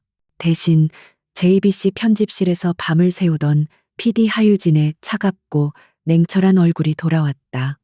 최 이사님, 아주 흥미로운 이야기네요. 최 이사는 그제야 유진의 태도가 변했음을 깨달았다. 너 지금 당신의 그 완벽한 계획, 그리고 방금 하신 모든 말씀, 정말 감사히 잘 들었습니다. 유진이 브로치를 가리켰다. 이 정도 분량이면 JBC 구시 뉴스 헤드라인으로 충분하겠네요. JBC 이사 재벌가와 결탁해 혼인신고 조작극 벌여. 어때요? 제목 괜찮나요? 최 이사의 얼굴에서 핏기가 가셨다. 너 날 함정에 빠뜨린 거야. 그가 짐승처럼 유진을 향해 달려들었다. 감히 네가. 하지만 그가 유진의 몸에 손가락 하나 대기도 전에 1208호의 문이 거칠게 열렸다. 김 비서와 SI그룹의 건장한 보안팀 요원들이 방 안으로 쏟아져 들어왔다. 최 이사는 그 자리에 주저앉았다. 그는 자신이 덫에 걸렸음을, 그리고 완벽하게 패배했음을 깨달았다. 유진은 그를 차갑게 내려다보며 브로치에서 작은 메모리 카드를 꺼냈다. 같은 시각 호텔 맞은편 빌딩의 감시실, 권희주는 모니터를 통해 모든 상황을 지켜보고 있었다. 그는 최 이사의 자백이 터져 나오는 순간 주먹을 불끈 쥐었다. 유진은 그의 예상을 뛰어넘어 가장 위험한 적의 심장부에서 완벽한 증거를 물고 돌아왔다. 그는 김 비서에게 짧게 명령했다. 최 이사, 경찰에 넘겨. 증거물과 함께. 유진은 호텔을 빠져나와 권희준이 보낸 차에 올라탔다. 그녀는 극도의 긴장감이 풀리면서 밀려오는 피로에 눈을 감았다. 그녀는 손에 쥔 작은 메모리 카드를 느꼈다. 이것은 단순한 증거가 아니었다. 이것은 반격의 신호탄이었다. 이제 JBC로 돌아갈 시간이네요. 다음 날 아침 JBC 방송국 로비는 얼음장처럼 차가웠다. 하유진이 정문을 통과해 들어서는 순간 웅성거리던 모든 소리가 일순간 멈췄다. 어제까지만 해도 재벌을 꿰어낸 꽃뱀, 징계 1순위로 불리던 그녀였다. 하지만 지금 그녀는 SI그룹 권희준 회장의 정식 아내이자 JBC가 감히 함부로 건드릴 수 없는 존재가 되어 돌아왔다. 그녀의 시선은 1층 로비 그 누구에게도 머물지 않았다. 그녀는 오직 최 이사가 기다리고 있을 15층 긴급 징계위원회 회의실만을 향해 직진했다. 엘리베이터 문이 열리고 닫히는 동안 그녀를 경멸하고 질투했던 동료들은 감히 그녀와 눈을 마주치지 못하고 고개를 숙였다. 유진은 그들의 비굴함을 비웃을 가치조차 느끼지 못했다. 15층 회의실 문이 열렸다. JBC의 국장단과 이사진이 엄숙한 표정으로 앉아 있었다. 그리고 상석에는 마치 자신이 이 재판의 판사인 양 거만한 표정을 짓고 있는 최 이사가 있었다. 그는 유진을 보자마자 기다렸다는 듯이 비난을 퍼부었다. 하유진 PD, 당신이 감히 여길 어디라고 와. 지금 당신의 무책임한 행동으로 닥치세요, 최 이사님. 유진이 얼음처럼 차가운 목소리로 그의 말을 끊었다. 그녀는 회의실 정중앙으로 걸어가 손에 든 소형 녹음기와 USB를 테이블 위에 올려놓았다. 회의실의 모든 시선이 그 작은 기기들에 고정되었다. 징계위원회라고 들었습니다. 제 징계 사유를 명확히 하기 위해 제가 직접 증거 자료를 가져왔습니다. 보도국장이 미심쩍은 얼굴로 물었다. 하 PD, 이게 지금 무슨... 어젯밤 최 이사님께서 제게 아주 흥미로운 거래를 제안하셨습니다. 유진은 보란 듯이 최 이사를 쳐다보며 스피커의 재생 버튼을 눌렀다. 회의실 전체에 최 이사의 흥분한 목소리가 울려 퍼지기 시작했다. 멍청하긴. 강지훈이 다친 것부터가 시작이었어. 최 이사의 목소리가 흘러나오는 순간 그의 얼굴은 백지장처럼 하얗게 질렸다. 그는 자리에서 벌떡 일어나 스피커를 낚아채려 했지만 유진이 그를 막아섰다. 녹음은 계속되었다. 내가 진짜 서류를 쓰라고 슬쩍 떠밀었지. 마지막 조명 사고. 그것도 내가 케이블을 걷어차서 만든 거야. 회의실은 충격으로 완벽한 침묵에 휩싸였다. JBC의 임원들은 자신들의 동료가 고작 PD 하나를 몰아내기 위해 이토록 추악한 범죄를 저질렀다는 사실을 믿을 수 없었다. 하지만 녹음은 끝나지 않았다. 권상민 부회장님, 그분이 내 뒤에 계시다고. 그분이 나에게 SI그룹의 임원 자리를 약속했어. 꺼, 당장 꺼. 최 이사가 짐승처럼 소리치며 유진에게 달려들었다. 하지만 이미 늦었다. 모든 진실이 밝혀졌다. JBC 사장이 떨리는 손으로 보안팀을 호출하는 버튼을 눌렀다. 최 이사, 당신이 어떻게 방송국의 명예에, 이게 다입니다. 유진이 녹음을 껐다. 그녀는 이제 최 이사가 아닌 사장을 비롯한 이 사진을 똑바로 바라보았다. 저는 제 프로그램을 구하기 위해 최선을 다했을 뿐입니다. 하지만 최 이사는 개인적인 원한과 SI 그룹 내부의 권력 다툼을 위해 저를 이용하고 JBC를 기만했습니다. 이것은 단순한 징계 사안이 아닙니다. 명백한 범죄입니다. 몇 분 뒤 보안팀에 의해 끌려나가는 최 이사의 발악적인 비명이 복도를 울렸다. 그는 유진을 향해 핏발선 눈으로 저주를 퍼부었지만 유진은 눈 하나 깜짝하지 않았다. 그녀는 자신의 손으로 직접 자신의 명예를 되찾고 적을 심판했다. JBC 사장이 비틀거리며 유진에게 다가와 고개를 숙였다. PD. 정말 미안하게 됐네. 방송국이 자네에게 큰 실수를 했어. 징계는 당연히 없던 일일세. 지금 당장 자네의 모든 권한을 복귀시키겠네. 주변에 있던 다른 임원들도 그제야 사태를 파악하고 유진에게 사과하기 바빴다. 유진은 그들의 사과를 묵묵히 받아들였다. 하지만 그녀의 마음은 조금도 기쁘지 않았다. 최 이사는 잡았지만 그는 꼬리일 뿐이었다. 진짜 괴물인 권상민은 여전히 저 높은 곳에서 이 모든 것을 비웃고 있을 터였다. 유진은 방송국을 나왔다. 승리의 기쁨을 만끽할 시간 따위는 없었다. 그녀가 펜트하우스에 도착했을 때 권희주는 이미 그녀를 기다리고 있었다. 그의 앞에는 SI그룹의 법무팀장과 전략기획실장이 굳은 표정으로 서 있었다. 유진이 최 이사의 자백이 담긴 원본 파일을 테이블 위에 올려놓았다. 최 이사는 끝났어요. JBC에서 해고됐고 곧바로 경찰에 연행됐습니다. 수고했어. 권희준이 짧게 말했다. 그는 승리에 도취되지 않았다. 그의 눈은 이미 다음 전투를 향해 있었다. 이제 이 증거를 쓸 시간이야. 하지만 언론은 아니야. 권상민은 언론을 막을 힘이 있어. 법무팀장이 유진에게 서류를 내밀었다. PD님. 이 녹취록은 권상민 부회장이 최 이사에게 범죄를 교사했다는 핵심 증거입니다. 유진은 서류를 빠르게 훑어보았다. 그리고 이것은 우리가 이사회에서 발표했던 주가 조작 의심 계좌 추적 자료입니다. 최 이사의 유령 회사와 권상민 부회장의 차명 계좌가 연결된 흐름을 찾아냈습니다.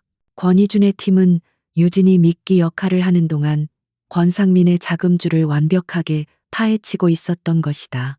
최 이사의 자백 동기과 주가 조작 데이터, 수법, 그리고 차명 계좌 연결고리가 모두 모였다. 권상민을 무너뜨릴 완벽한 무기가 완성된 순간이었다. 유진은 권희준을 바라보았다. 두 사람의 눈빛이 허공에서 부딪혔다. 그들은 더 이상 계약으로 묶인 가짜 부부가 아니었다. 그들은 공동의 적을 향해 칼을 겨눈 완벽한 전략적 동반자였다. 그래서 이제 어떻게 하죠? 유진이 물었다. 권희준은 창밖의 도시를 바라보며 차갑게 대답했다. 언론이 아니라 법으로 심판해야지. 그는 김 비서에게 고개를 끄덕였다. 금융감독원과 서울중앙지검, 지금 당장 이 모든 자료를 특별수사 요청 자료로 이관해. SI그룹 내부 고발 형식으로. 이것은 언론 플레이가 아니었다. 이것은 그룹의 후계자인 권희준이 자신의 숙부이자 그룹의 부회장을 상대로 검찰에 칼을 겨누는 선전포고였다.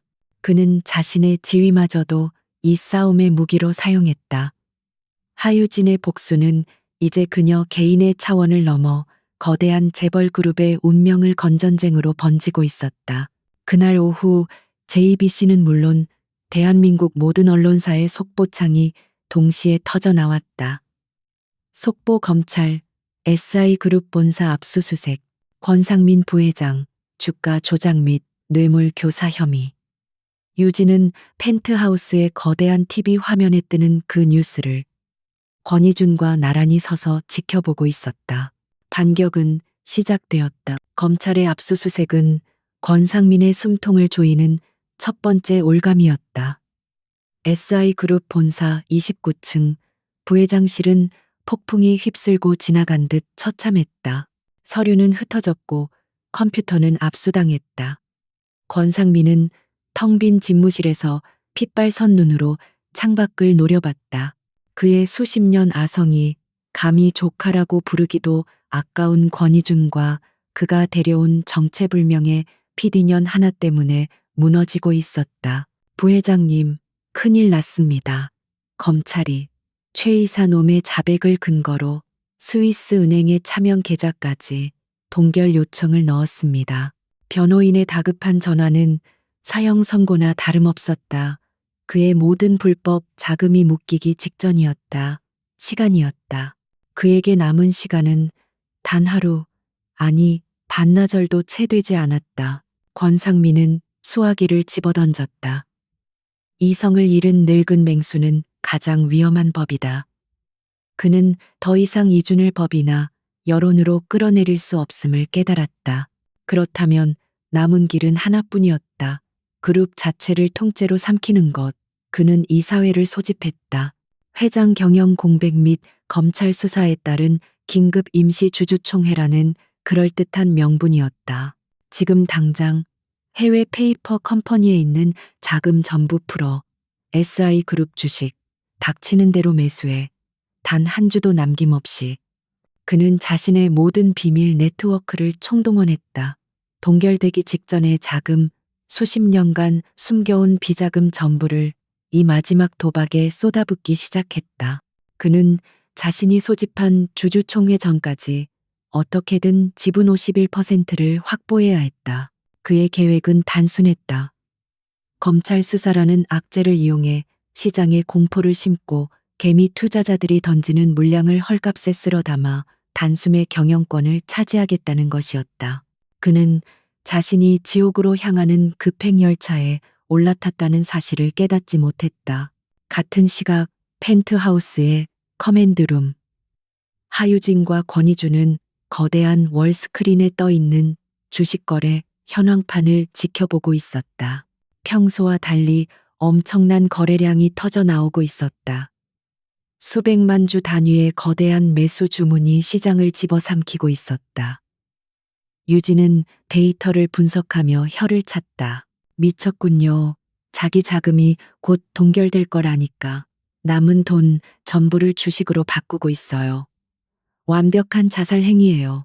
그녀는 권상민의 자금 흐름을 추적해온 재무팀의 보고서와 실시간 거래량을 비교했다. 그가 동원할 수 있는 최대 금액, 약 1조 5천억. 지금 그 돈이 전부 시장으로 쏟아지고 있어요. 권희주는 차가운 미소를 지었다. 그는 이 주식들이 곧 휴지 조각이 될 거라고 생각하겠지. 검찰 수사를 받는 회사의 주식이니까. 하지만 그는 몰라. 그는 유진을 바라보았다. 그가 지금 사는 건 주식이 아니야. 우리가 파놓은 함정이지. 이것이 바로 권희준과 하유진이 설계한 마지막 함정이었다.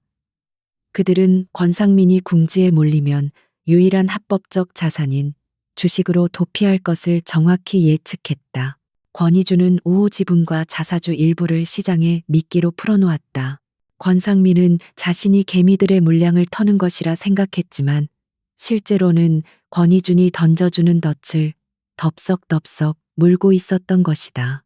그는 자신의 불법 자금을 스스로 SI그룹이라는 합법적인 금고 안으로 옮기고 있는 셈이군요. 유진이 그의 전략을 완벽하게 이해했다. 그리고 그 금고의 열쇠는 당신이 쥐고 있고요. 권희주는 고개를 끄덕였다. 이제 곧 주주총회 시간이야. 무대에 막을 올리러 가볼까. SI그룹 대강당은 수백 명의 주주와 수십 명의 기자들로 발 디딜 틈이 없었다. 그룹 창사 이래 회장과 부회장이 경영권을 놓고 정면으로 충돌하는 최악의 사태였다. 강당의 공기는 살얼음판처럼 팽팽했다. 먼저 단상에 오른 것은 권상민이었다. 그는 모든 것을 잃은 사람처럼 초췌했지만 눈빛만은 광기로 번뜩였다. 존경하는 주주 여러분, 지금 우리 SI 그룹은 그는 준비한 연설을 시작했다. 권희준의 무능함, 하유진과의 추악한 스캔들, 그리고 자신을 모함하기 위한 검찰 수사까지. 그는 권희준이 그룹을 사유화하기 위해 자신을 희생양으로 삼았다고 열변을 토했다. 하지만 저는 이 그룹을 지키기 위해 모든 것을 걸었습니다. 그가 주먹을 내리쳤다. 저는 바로 오늘 아침부로 오 지분을 포함하여 SI그룹의 지분 50.7%를 확보했습니다. 강당이 술렁였다. 50.7%. 그것은 경영권의 완벽한 장악을 의미했다. 기자들의 플래시가 미친 듯이 터졌다. 이에 본인은 최대 주주의 자격으로 현 권희준 회장의 즉각적인 해임과 저 권상민을 비상대책위원장으로 추대할 것을 정식으로 발의합니다. 권상민은 승리를 확신했다. 그는 이제 이 회사의 주인이었다. 법도 검찰도 그를 막을 수 없었다. 그때 권희준이 천천히 단상으로 걸어 나왔다. 그는 권상민의 승리 선언에도 불구하고 놀라울 정도로 침착했다. 그는 마이크 앞에 서서 권상민이 아닌 주주들을 바라보았다. 권상민 부회장님, 그룹의 미래를 위해 막대한 자금을 투자해 주신 점, 모든 주주를 대표해 진심으로 감사드립니다. 권상민은 그 여유로운 태도에 불길한 예감을 느꼈다. 무슨 헛소리를. 부회장님께서는 방금 SI그룹의 과거에 투자하셨습니다. 하지만 저는 오늘 주주 여러분께 SI그룹의 미래를 보여드리고자 합니다. 권희준이 손짓하자 강당의 거대한 스크린이 켜졌다. 화면에 떠오른 것은 PROJCT, 타이트엔이라는 코드명이었다. 지난 3년간 SI그룹은 모든 역량을 집중하여 차세대 융합 기술을 비밀리에 개발해왔습니다. 스크린에는 복잡한 설계도와 시뮬레이션 영상이 펼쳐졌다. 그것은 인공지능 기반의 차세대 전고체 배터리 기술이었다. 현존하는 모든 배터리의 성능을 5배 이상 뛰어넘는 그야말로 꿈의 기술이었다. 강당이 다시 술렁였다. 저게 가능하다는 말인가? 전고체 배터리? 이것은 단순히 신기술 발표가 아닙니다. 권희준의 목소리가 강당을 압도했다. 바로 어제 0시를 기해 미국 최대의 IT 기업 A사와 500억 달러 규모의 독점 공급 계약을 체결했습니다. 쿵, 그것은 권상민의 심장이 바닥으로 떨어지는 소리였다. 500억 달러. 그 숫자가 의미하는 바를 깨달은 기자들과 주주들은 경악을 금치 못했다. 이것은 대한민국 역사상 유례없는 규모의 계약이었다. 하유진은 객석 맨 앞줄 주주의 자격으로 앉아 이 모든 것을 지켜보고 있었다. 그녀의 노트북 화면에는 실시간 주가 창이 띄워져 있었다. 권희준의 발표가 시작되자마자 거래 정지 직전까지 폭등하던 SI그룹의 주가가 상한가 제한폭을 뚫고 수직으로 치솟기 시작했다. 주가가 2배, 3배로 폭등하고 있었다. 권상민이 1조 5천억을 쏟아부어 확보한 50.7%의 지분은 이제 회사 전체 가치의 20%도 채 되지 않는 휴지 조각이 되어버렸다.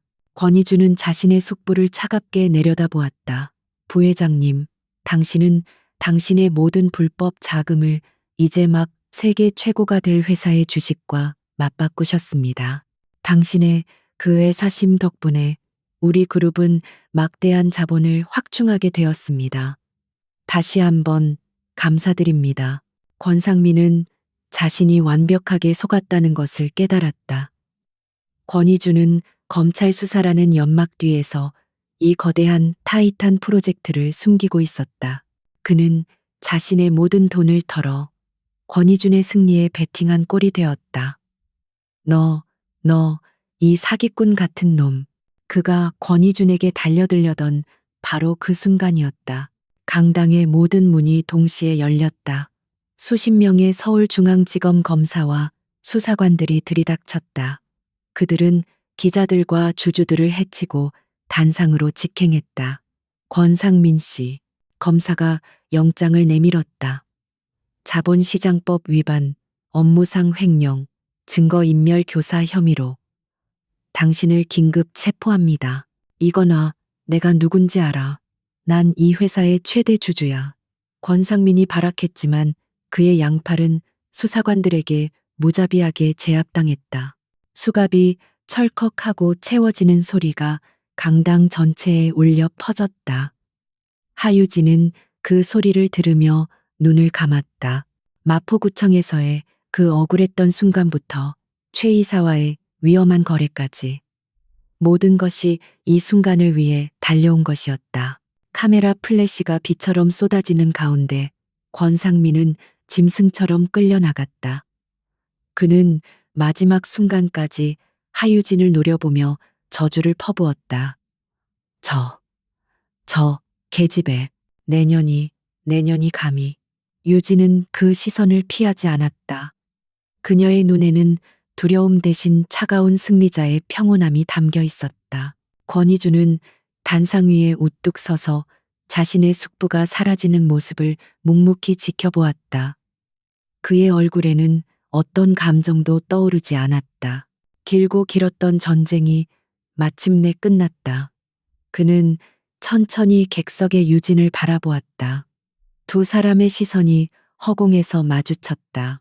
말은 없었지만 그들은 모든 것이 끝났음을 알았다. 권상민 부회장이 수갑을 차고 끌려나간 주주총회 이후 SI그룹을 휩쓸었던 거대한 폭풍은 거짓말처럼 잦아들었다. 권희준의 프로젝트 타이탄 발표는 대한민국 산업계의 지형을 바꿔놓았다. SI그룹의 주가는 연일 최고치를 경신했고 권희준은 그룹 역사상 가장 강력하고 확고한 리더십을 손에 쥐게 되었다. 하유진 역시 자신의 자리로 돌아갔다. JBC는 그녀를 위해 전례 없는 대우를 제안했다. 그녀는 단순한 PD가 아니라 JBC의 독립된 탐사보도 제작 스튜디오의 총괄 디렉터 자리에 올랐다. 최 이사와 그를 따랐던 부역자들은 모두 법의 심판을 받았다. 그녀는 자신의 명예와 능력을 완벽하게 증명해냈다. 모든 것이 제자리를 찾았다. 전쟁은 끝났고 정의는 실현되었으며 적들은 사라졌다. 이제 그들의 계약이 끝날 시간이었다. 6개월, 권희준의 펜트하우스에서 시작된 그들의 아슬아슬한 동맹은 정확히 180일을 채워가고 있었다. 두 사람의 발목에 채워져 있던 법적 혼인이라는 족쇄는 이제 그 존재 이유를 잃었다. 그날 저녁 펜트하우스의 분위기는 이상하리만치 무거웠다. 그동안은 공동의 적을 무너뜨린다는 목표 아래 매일 밤 치열한 전략 회의가 벌어졌다. 하지만 이제 그 전략이 사라진 공간은 어색한 침묵만이 감돌았다. 유진은 게스트윙에 있는 자신의 짐을 천천히 정리하고 있었다. JBC 근처에 새로 얻은 오피스텔로 옮기기 위해서였다. 하유진 씨, 권희준이 그녀의 방을 찾았다. 그의 손에는 두 사람이 처음 만났던 날 서명했던 얇은 계약서 파일이 들려 있었다. 내일이면 계약 기간이 종료되는군. 그의 목소리는 평소와 다름없이 차가웠지만 어딘지 모르게 낯선 망설임이 묻어났다. 네, 알고 있어요. 유진은 캐리어에 지퍼를 올리며 애써 담담하게 대답했다. 김 비서님 통해서 변호사와 일정 조율했습니다. 내일 오전에 구청에 가서 혼인 무효, 아니 합의 이혼 서류를 제출하기로. 지난 6개월간 이혼이라는 단어는 그들에게 금기어였지만 이제는 현실이었다. 권희주는 계약서를 만지작거렸다. 그래, 그게 합리적이겠지. 당신의 커리어에도 내 그룹에도 이 가짜 결혼은 더 이상 불필요하니까. 그는 자신의 논리적인 말이 왜 이토록 가슴을 차갑게 만드는지 알 수 없었다. 이성적으로는 완벽하게 옳은 결정이었다. 하지만 감정이 이성을 따라오지 않았다. 그동안 수고했소, 하 PD. 당신 덕분에 SI를 지킬 수 있었어. 계약서에 명시된 보상 이야기는 이미 끝난 걸로 압니다만 유진이 그의 말을 잘랐다. 저도 제 명예를 되찾았으니 우린 완벽하게 공평한 거래를 한 겁니다. 위자료는 필요 없어요. 그녀는 캐리어를 끌고 문 쪽으로 향했다. 내일 아침 10시 마포구청에서 보죠. 유진이 그를 지나쳐 나가려던 순간 권희준이 그녀의 팔목을 붙잡았다. 반사적인 행동이었다. 유진이 놀라 그를 돌아보았다. 그녀의 팔을 잡은 그의 손은 불처럼 뜨거웠다. 오늘 밤 여기서 마지막 저녁 식사를 하지. 파트너로서의 마지막 의무라고 해두지. 다음 날 아침 마포구청은 6개월 전의 혼란이 거짓말이었던 것처럼 한산했다. 카메라도 스태프도 비명을 지르는 배우도 없었다. 오직 차가운 슈트 차림의 권희준과 단정한 정장 차림의 하유진만이 번호표를 뽑고 조용히 순서를 기다릴 뿐이었다. 모든 것을 시작했던 바로 그 장소에서 모든 것을 끝내기 위해서였다. 34번 고객님, 이혼 상담 창구로 오세요. 직원의 무미건조한 목소리가 울렸다. 두 사람은 나란히 창구 앞에 앉았다. 직원은 두 사람의 신분증을 확인하고는 고개를 갸웃했다. 두 분, 혼인신고하신 지 6개월밖에 안 되셨는데 벌써 이혼을. 사유가 어떻게 되시죠? 유진이 입을 열려던 순간 권희준이 먼저 말했다. 잠깐만. 그는 서류에 서명하려던 펜을 내려놓았다. 그는 직원이 아닌 옆에 앉은 유진을 똑바로 바라보았다. 그의 눈동자는 더 이상 냉철한 CEO의 것이 아니었다. 그 안에는 지난 6개월간 애써 눌러왔던 복잡한 감정이 소용돌이치고 있었다. 하유진 씨, 우리는 실수로 시작했소. 그의 목소리는 낮게 잠겨 있었다. 나는 평생을 합리와 이성 그리고 계산에 의해서만 움직여왔지. 당신과의 이 계약 역시 마찬가지였어. 내게 당신은 그룹을 지키기 위한 가장 효율적인 무기였을 뿐이야. 유진은 숨을 죽인 채 그의 다음 말을 기다렸다. 그런데 틀렸어. 당신은 내 무기가 아니었어. 그가 주머니에서 작은 벨벳 상자를 꺼냈다. 유진의 눈이 커졌다. 당신은 내가 40년 가까이 살아오면서 유일하게 내 등을 맡길 수 있었던 단 한 사람이었어. 내 유일한 파트너였지. 그가 상자를 열었다. 그 안에는 화려한 다이아몬드가 아닌 심플하지만 완벽하게 세련된 디자인의 백금 반지가 한 쌍 들어 있었다. 나는 이 계약을 연장하고 싶소. 아니, 그가 말을 정정했다. 이 계약을 파기하고 싶어. 당황한 것은 유진뿐만이 아니었다. 창구 직원 역시 이 기묘한 상황에 볼펜을 떨어뜨릴 뻔했다. 권희준 씨, 지금 이게 무슨, 우리 적은 다 사라졌어요. 더 이상 연기할 필요가 없다고요. 연기가 아니야. 권희준이 유진의 손을 잡았다. 나는 지금부터 연기가 아닌 현실을 시작하고 싶어. 당신과 함께. 그는 반지를 꺼내 유진의 손가락에 끼워주려 했다. 이 차가운 펜트하우스에서 유일하게 온기를 가졌던 건 당신이었어. 이성으로 무장한 내 심장을 유일하게 흔들었던 것도 당신이었고. 하유진, 나와 결혼해 주겠소? 이번엔 진짜로. 유진은 자신의 손가락으로 다가오는 반지를 바라보았다. 그녀 역시 깨달았다. JBC로 복귀한 지난 몇 주간 그녀가 느꼈던 공허함의 정체를. 승리의 기쁨은 잠시였지만 매일 밤 권희준과 함께 전략을 짜고 서로의 등을 지키며 싸웠던 그 치열했던 순간들은 이상하게도 그리웠다.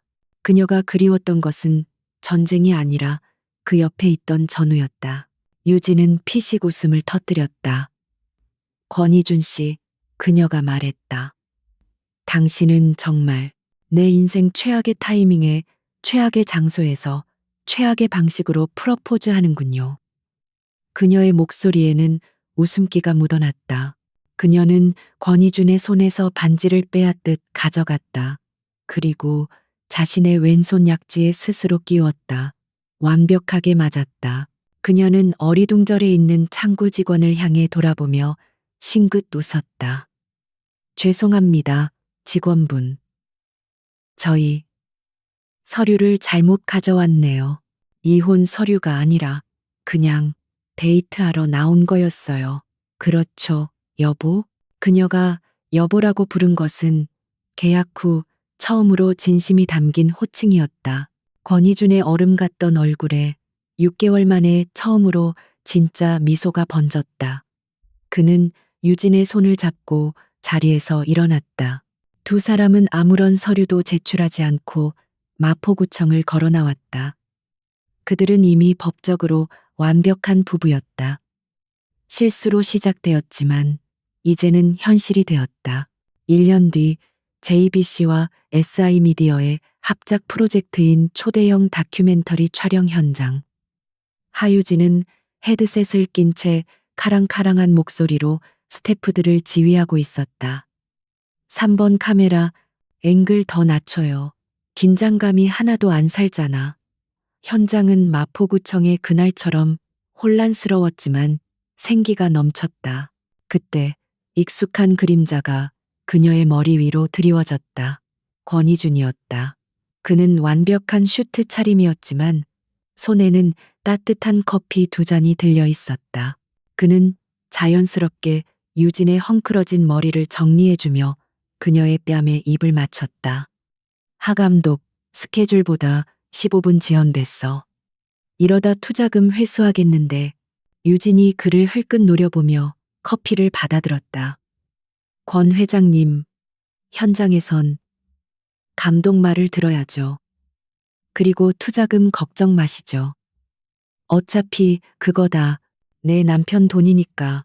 두 사람이 마주보며 웃음을 터뜨렸다.